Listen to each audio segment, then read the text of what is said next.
Oke, perkenalkan kami dari kelompok 4. Di sini kami akan menjelaskan potongan kode yang kami dapat. Pertama-tama, saya Leonardo akan menjelaskan potongan kode menggunakan bahasa PHP, di mana untuk frameworknya yaitu CI atau CodeIgniter.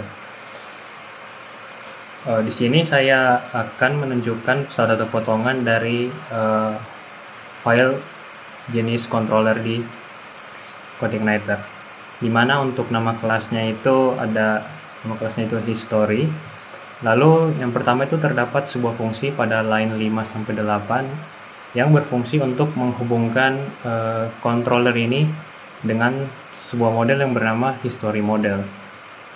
Selanjutnya di sini saya akan memilih untuk fungsi membuat diskusi, di mana menggunakan namanya itu tanpa diskusi. Yang terdapat di dalamnya itu ada sebuah kondisi pada line 19 sampai line 25. Kondisi ini akan menerima sebuah inputan dari elemen HTML dengan ID image switch d, di mana jika value-nya sama dengan on atau nanti true, akan menghasilkan 3 buah variabel. Yang pertama variabel date yang berisi tanggal, lalu ada username yang mengambil username dari session, lalu ada image URL yang merupakan gabungan dari tanggal tadi dengan username. Dan jika hasilnya false, akan menghasilkan sebuah variabel image URL juga, tetapi hasilnya akan di set null. Lalu terdapat sebuah array pada line 26 sampai 32. Array ini berfungsi untuk membuat konfigurasi saat kita mengupload suatu file, di mana pada array ini yang pertama terdapat lokasi penyimpanannya, yang kedua terdapat jenis filenya di mana menggunakan JPG atau gambar, lalu ada ukuran di sini menggunakan 5000 KB, lalu terdapat remove space yang mana jika di set true akan menghilangkan spasi pada format penamaan nantinya. Lalu untuk file name ini berisi nama file yang akan di set pada database nanti, di mana menggunakan variabel image URL yang sudah ditentukan dari kondisi sebelumnya. Lalu pada line 34 sampai 41 terdapat sebuah array yang bernama data yang berisi ID diskusi yang di set null, lalu ada nama pengguna yang diambil dari session, lalu ada kategori dan pertanyaan yang diambil berdasarkan input pada elemen HTML, lalu ada image URL seperti yang di atas, dan juga date time yang berisi tanggal dengan jam.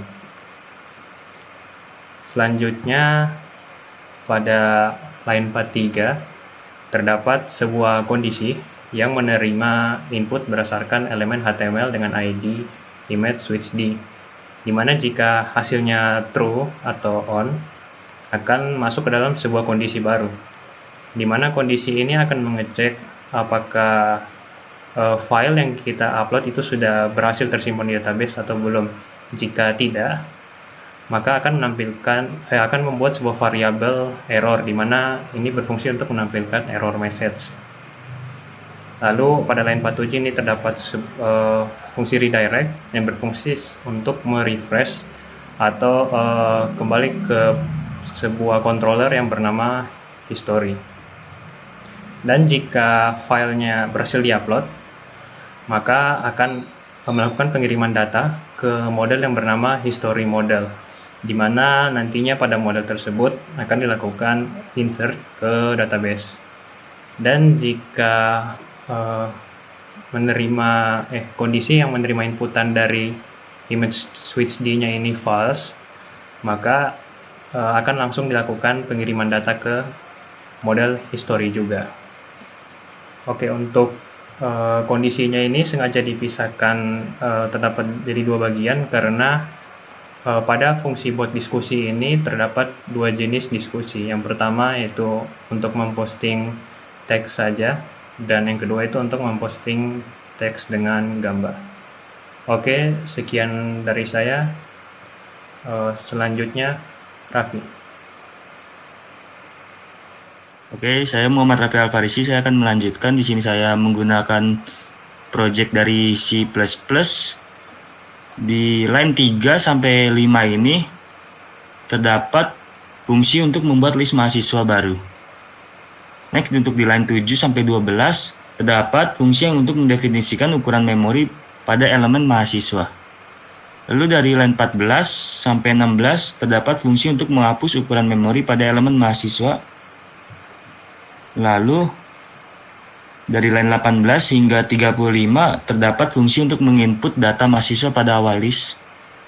Lalu selanjutnya dari line 37 hingga 53 terdapat fungsi untuk menginput data mahasiswa pada akhir list. Lalu pada line 55 hingga 79 terdapat fungsi untuk mengecek data mahasiswa pada list. Next, pada line 81 hingga 94 terdapat fungsi untuk menghapus data mahasiswa pada awal list. Lalu untuk line 96 hingga 107 terdapat fungsi untuk menghapus data mahasiswa pada akhir list. Lalu dari line 109 hingga 164 ini merupakan fungsi untuk menampilkan data mahasiswa pada list.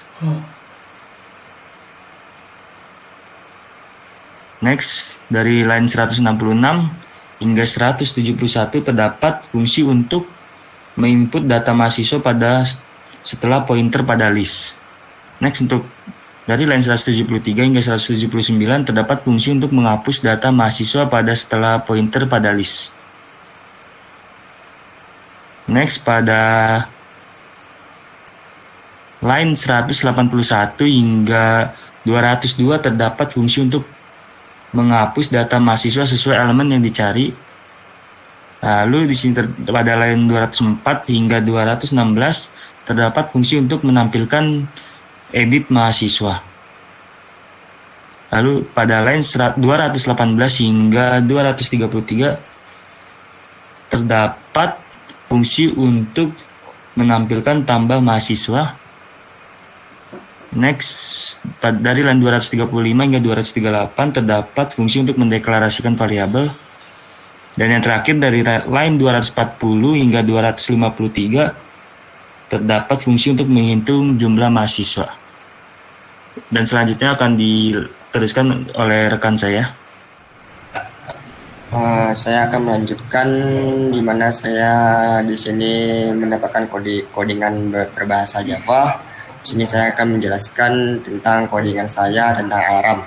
Di sini dari nomor 7 sampai nomor 18 di sini awalannya dengan minute, second, dan hour ini bersifat private, public time-nya bersifat 0. Terus public void set hours ini berfungsi sebagai dari line 20 sampai 33 berfungsi sebagai penginputan awalannya. Jadi kalau misalnya awalan 12 nanti sistem akan membaca nih angka 12 terlebih dahulu dengan rumus seperti ini. Terus 35 sampai 51 berfungsi sebagai pengurangan dari waktunya tersebut yang akan dikurangi berapa waktunya. Terus nomor 5 M3 sampai habis di sini fungsi sebagai pemasukan suaranya. Di sini ada fungsi dari sirene ini difungsi untuk mengambil lagu yang atau klip yang digunakan untuk sebagai audio dari alarmnya tersebut. Sekian, terima kasih dari saya. Oke, jadi di sini saya akan menjelaskan program Python dengan project menghitung FEB. Nah, untuk line 1 di sini ada fungsi untuk menyimpan dengan parameter menyimpan nilai. Nah, di sini ada percabangan if else. Nah, jika ini untuk line 2 sampai line 5 ini implementasi dari fungsinya. Nah, setelah itu ini ada if X lebih dari Y smaller sama dengan Y. Ini adalah jika X lebih dari Y maka akan mengembalikan nilai Y. Begitu juga dia akan mengembalikan nilai X. Nah, setelah itu ada pengulangan dengan range dari I sampai in range dari 1 smaller plus 1. Jadi semacam I sama dengan I plus plus. Nah, ini juga ada percabangan lagi, X mod I sama dengan 0 dan Y mod I sama dengan 0 juga. Dan untuk nilai hasil FEB-nya sama dengan I. Nah, setelah itu fungsi ini akan mengembalikan nilai FEB.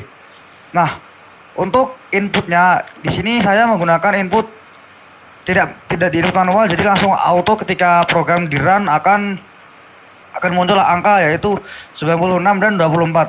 Lalu di line terakhir ini akan mencetak hasil dari FEB itu sendiri. Mungkin bisa dites.